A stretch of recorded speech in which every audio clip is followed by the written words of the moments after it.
Hello, hello. Welcome back to Get Organized at Work podcast. I'm Kayla. I'm your host.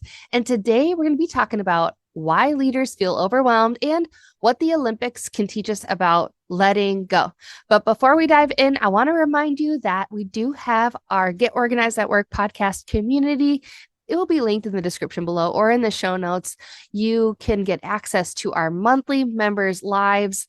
And last month, I did a whole episode on how to lead during ambiguous and tough times. And the recording and the slides are there in case you need some talking points or ways of leading your team through times like we have today in society. You also get access to my Get Organized at Work Blueprint course. It's an awesome course. It has 6 modules: organizing your thinking, discovering the proactive success mindset. Number 2, organizing your daily work, creating your leader standard work. Module 3 is organizing and prioritizing your projects, creating your project roadmap. Module 4 is focusing on the right work, how to delegate it effectively. Number 5 is developing your leadership presence, creating your personal work brand.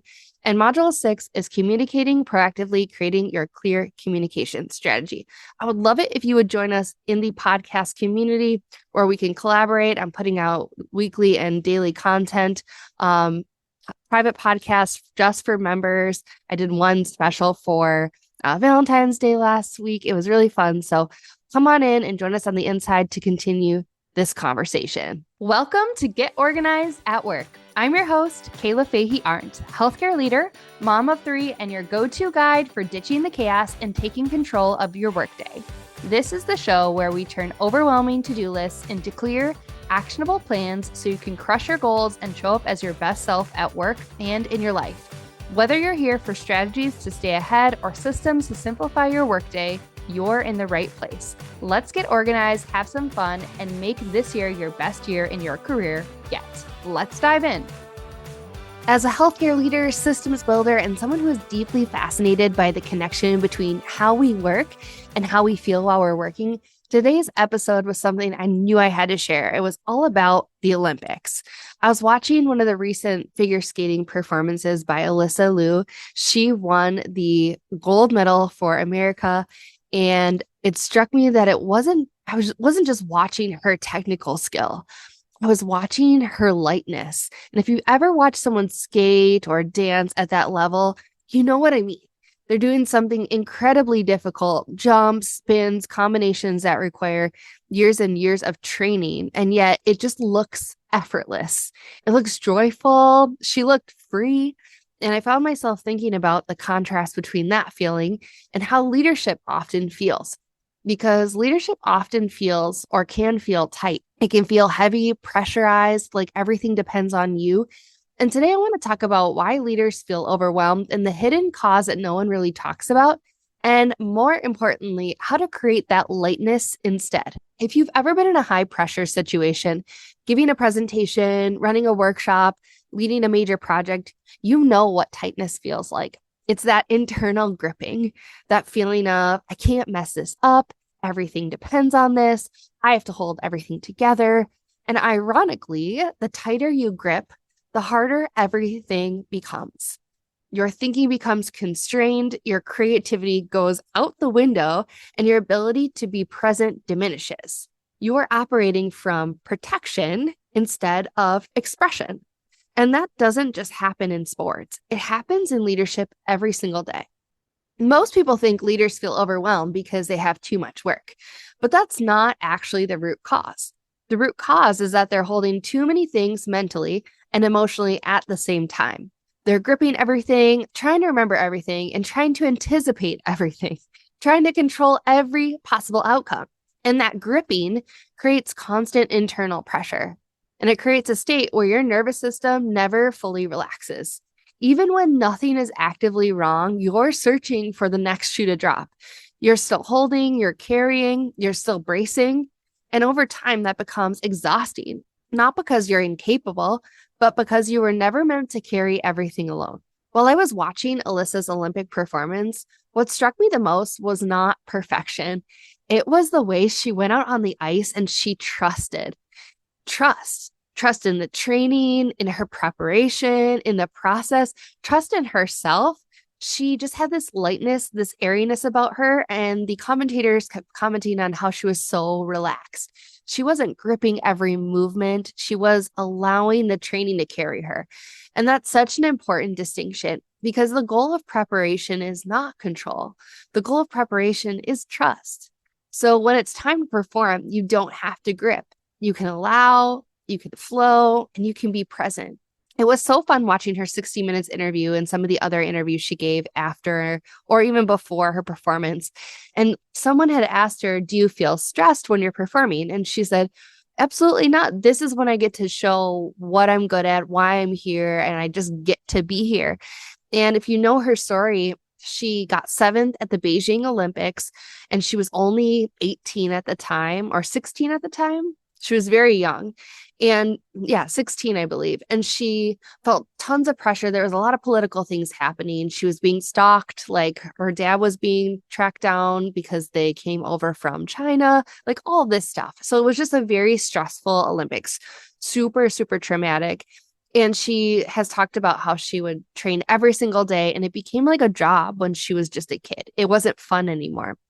So at 16, she retired and then just took a step back. She went to college. I think she went to Berkeley. She summited Mount Everest, like did some amazing things. And she just lived. And she said, what brought me back to skating was just enjoying life. She went out to ski and felt that rush of what it feels like to be out on the ice in the cold again and was like, oh man, I really miss skating. And so she messaged her coaches, I got on the phone with them and was like, hey, I really want to come back. And they're like, well, you're getting older and it's harder to get back. And she said, well, I'm only 18. And if I'm going to come back, I want to do it my way. I want to choose my songs. I want to choose my training hours. I'm going to choose what I eat. I'm going to take back my autonomy. I'm going to empower myself and I'm just going to have fun. I'm just going to be present. She said the biggest thing is just to be here. It doesn't matter about if I get a medal. And that inspired me so much because I was drawing so many parallels directly to leadership and to our lives in general. Leadership is and can be a performance environment, right? We talk about performance reviews. I don't want to say it's a game, but you do put on an act. And it's not performative in that you try to be who you're not, but it is in the sense that you're constantly having to navigate dynamic situations, conversations, decisions, projects, people. And if you don't have systems supporting you, you end up gripping everything mentally. You rely on memory, you rely on vigilance, you rely on internal pressure to hold everything together. And that's where overwhelm is born, not from the work itself, but from the lack of external structure supporting the work. It's really systems that create this lightness. And that's why systems are so powerful, because systems allow you to release that grip. They create a place where things live outside of you. They create that trust. For example, one of the core systems I use is my active projects list inside my OneNote hub. This is where every project I'm responsible for lives, not in my head, not floating, not scattered. It just lives in one trusted place. And what that does is incredibly important psychologically. It tells my brain, you don't need to hold this. You're safe. It's captured. It's organized. And that allows me to approach my work with more lightness. I can have my Kayla humor and sparkle throughout the day, not because the work is easier, but because I'm not carrying it alone. I want to give you a real example. I'm preparing for a workshop this week. I'm hosting one, and there's many different subject matter experts and stakeholders coming from across disciplines. And workshops can easily become tight experiences. You can feel the pressure to deliver perfectly, to anticipate every question, to control every outcome. And I noticed myself starting to grip this past couple weeks, starting to feel that familiar pressure. And I was like, oh, I don't like how this feels. I want this workshop to be fun and productive and for us to have all the deliverables that we want to have at the end, but also feel like I led from a place that felt very much like me, not a tight chokehold. And so instead of responding by trying to control everything more, I paused and I asked a different question. How can I create lightness inside of this experience? How can I trust our preparation? And how can I create an environment that feels open, supportive, and energized? And that truly shifted everything. Instead of approaching this workshop from fear, I started to approach it from trust. Trust in the preparation, in my systems, in my ability to respond in the moment. And that shift from tightness to lightness really changes how we show up. And it got me really excited for the workshop again.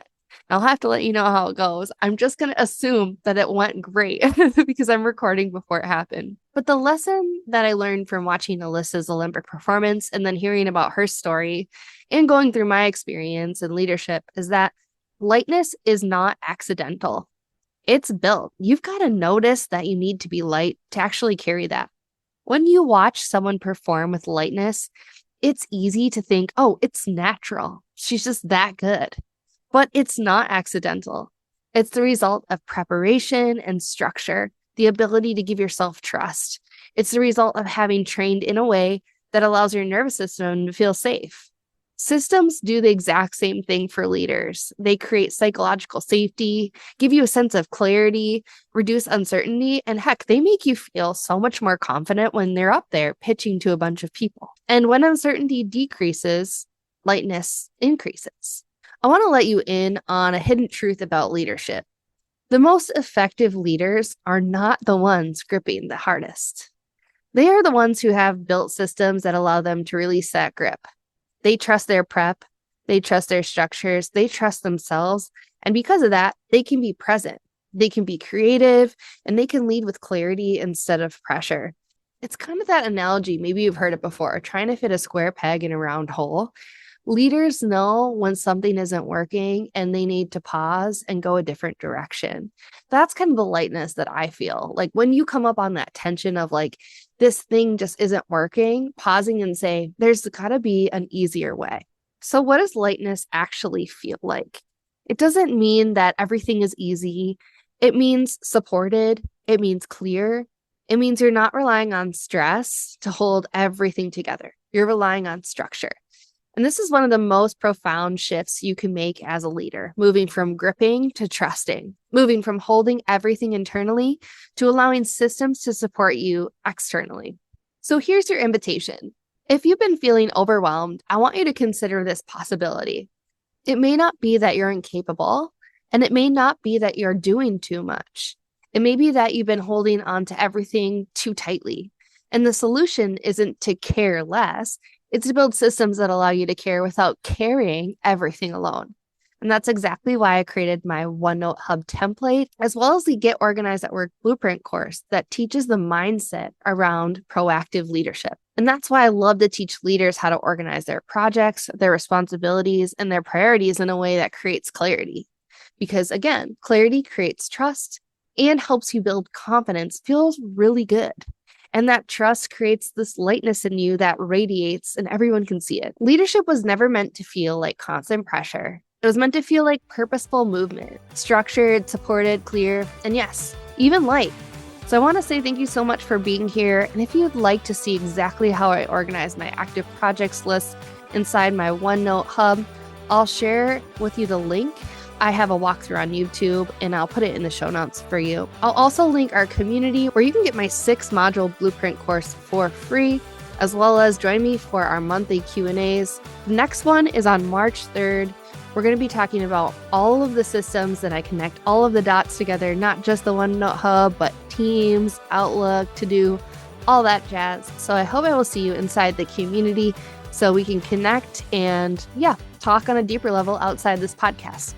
Because you deserve systems that support you so you can lead with clarity, confidence, and lightness. I'll see you in the next episode and inside the community. Bye.